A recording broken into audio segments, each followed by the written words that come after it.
नमस्कार दोस्तों, स्वागत है आप सभी का आपके अपने YouTube चैनल पे। तो दोस्तों, आज की इस वीडियो में हम लोग बात करने के लिए आए हैं झारखंड पॉलिटेक्निक 2025 के सिलेबस के बारे में कि आखिर सिलेबस क्या है झारखंड पॉलिटेक्निक 2025 का।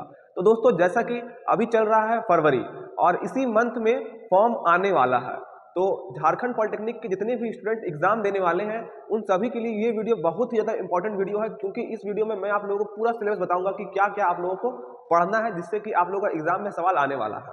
तो सबसे पहले सिलेबस को जानने से पहले जितने भी हमारे नए नए भाई बंधु बहन लोग देख रहे हैं, तो उनको मैं बताना चाहूँगा कि इसका जो एग्जाम का पैटर्न क्या होता है, क्योंकि जो नए हैं उनको नहीं पता होगा ना। तो थोड़ा सा मैं इनको बता दूँ एक सेकंड के लिए कि देखिए, आप लोगों का जो एग्जाम है पॉलिटेक्निक का वो होता है ऑब्जेक्टिव फॉर्मेट में। मतलब कि आप लोग को जब मैट्रिक का एग्जाम देंगे इस बार, तो उसमें आप लोगों का ऑब्जेक्टिव सवाल आएगा और सब्जेक्टिव सवाल आएगा।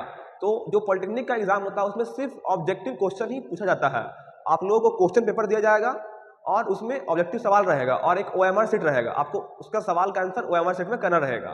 तो देखिए, जो आप लोगों का सवाल रहेगा वो 3 सब्जेक्ट से रहेगा। पहला रहेगा मैथ, दूसरा रहेगा फिजिक्स, तीसरा रहेगा केमिस्ट्री।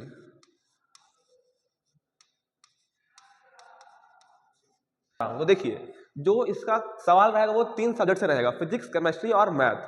फिजिक्स में मैथ में रहेगा आप लोगों का 50 क्वेश्चन ऑब्जेक्टिव, फिजिक्स में रहेगा 50 क्वेश्चन ऑब्जेक्टिव और केमिस्ट्री में रहेगा 50 क्वेश्चन ऑब्जेक्टिव।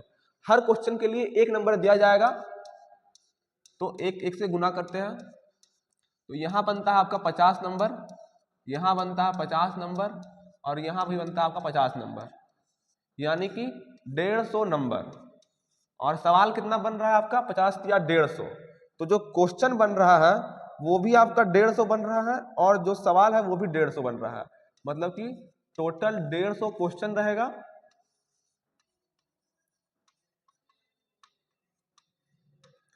और 150 नंबर का भी रहेगा। और समय पता कितना रहेगा?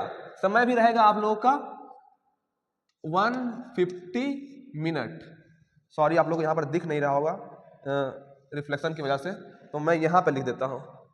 तो जो आप लोगों को समय मिलेगा टाइम एग्जाम को बनाने का, तो उसको टाइम मिलेगा आप लोगों को 150 मिनट।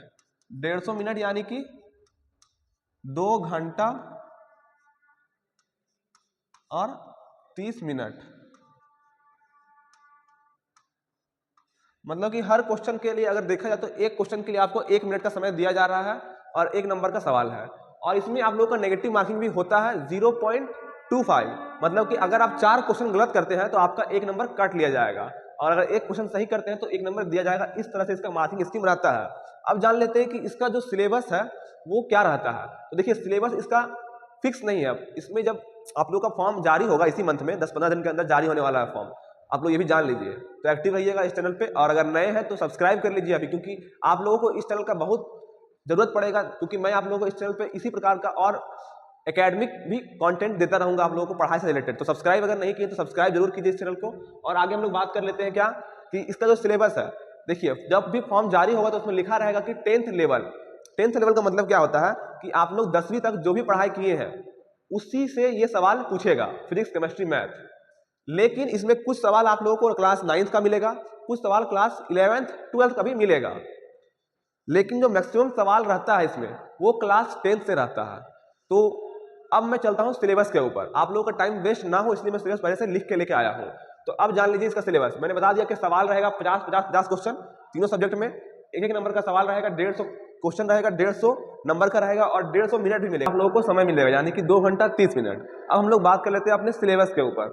तो देखिए, सिलेबस जो है वो आप लोगों का क्लास 10th का ही है। ये है आपका 5 चैप्टर क्लास 10th का। इंग्लिश में मैंने नाम नहीं लिखा है और फिजिक्स और मैथ का मैंने नाम इंग्लिश में भी लिखा है, तो इसको आप लोग थोड़ा सा देख लीजिएगा। पहला है केमिकल रिएक्शन एंड इक्वेशन, रासायनिक अभिक्रिया एवं समीकरण। दूसरा है एसिड, बेस एंड सॉल्ट, अम्ल, क्षार एवं लवण, धातु एवं अधातु, मेटल और non metal, carbon and its compound, carbon और उसके यौगिक, और 5वां है तत्वों का आवर्तीकरण। ठीक है, तो ये है आपका पीरियोडिक टेबल 5वां नंबर में। तो ये 5 चैप्टर केमिस्ट्री का है मेनली, जो कि आप लोगों को पढ़ना है। अब हम लोग बात कर लेते हैं फिजिक्स का।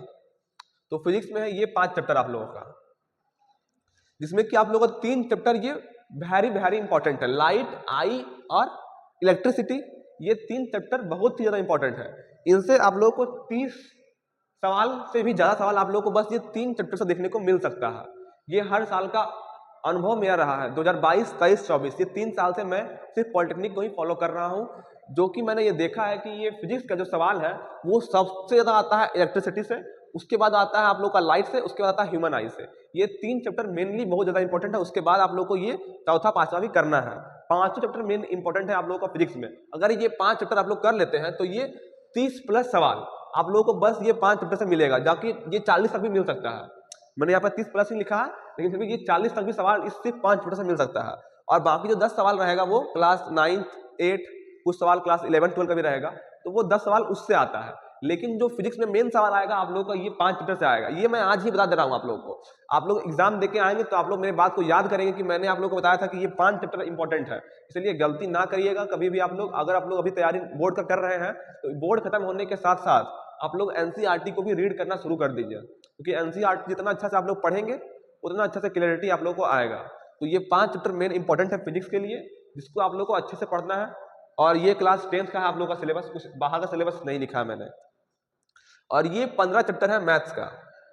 मैंने सारा चैप्टर जो सिलेबस में डाला है वो सिर्फ क्लास 10th का ही सिलेबस है, और कोई सिलेबस मैंने नहीं डाला है, क्योंकि और जो सवाल आएगा क्लास 8 9th और कुछ सवाल 11 12 से भी आता है, तो मैंने उसको नहीं लिखा, क्योंकि उसको लिखेंगे तो सिलेबस काफी ज्यादा बड़ा हो जाएगा और आप लोगों को उतना पढ़ भी नहीं पाएंगे। समय बहुत ही कम बचा है आप लोगों का। अभी फरवरी चल रहा है और ये अप्रैल के फर्स्ट वीक में या फिर मिड अप्रैल तक इसका एग्जाम होता है। हर साल यही है कि आप लोग का कभी 10 अप्रैल से पहले हो गया या फिर 25 अप्रैल के बाद हुआ, मतलब कि अप्रैल में ही एग्जाम इसका हो जाता है पॉलिटेक्निक का। और अभी फरवरी में फॉर्म भी आने वाला है इसका।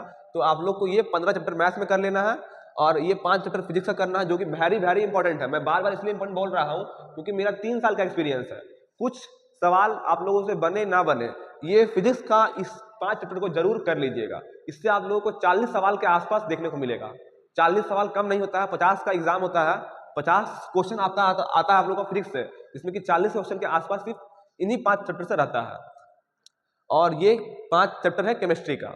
तो इतना आप लोग को अच्छे से करना है। उसके बाद समय बचे तो आप लोगों को कुछ अपने पिछला साल का जैसे कि 8 और 9 का भी देख लेना है, और कुछ सवाल 11 12 का भी रहता है। तो आप लोग 11 12 तो नहीं कर पाएंगे अगर आप लोग क्लास 10th के स्टूडेंट है।